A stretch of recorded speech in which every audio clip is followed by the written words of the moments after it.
Ada dua jenis pembangunan infrastruktur. Pertama adalah infrastruktur statis dan yang kedua adalah infrastruktur dinamis.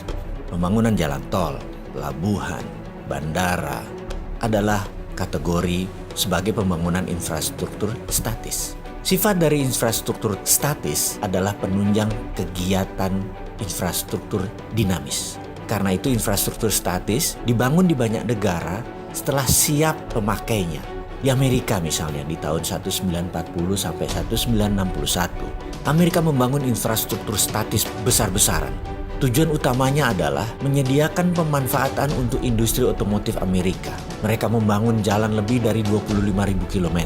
9 dari timur ke barat, 11 dari utara ke selatan, dan terus dibangun akar-akar jalan tersebut. Apa yang terjadi adalah industri otomotif mereka tumbuh di atas 15% per tahunnya. Sisi lain negara Cina membangun infrastruktur statis di awal tahun 90-an hingga tahun 2010.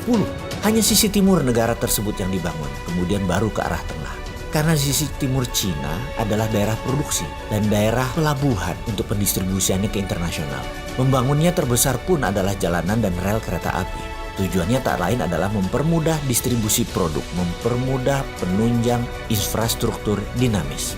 Jadi infrastruktur dinamis adalah sektor industri.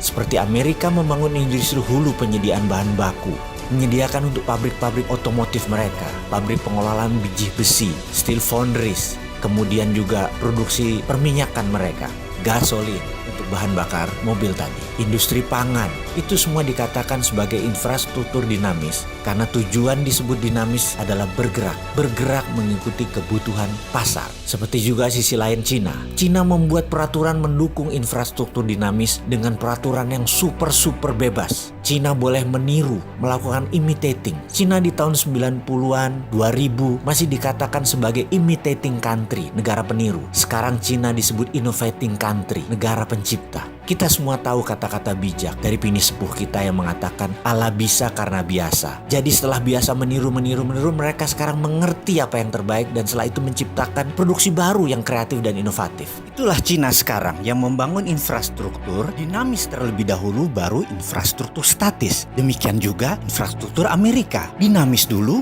baru yang statis. Kalau di Indonesia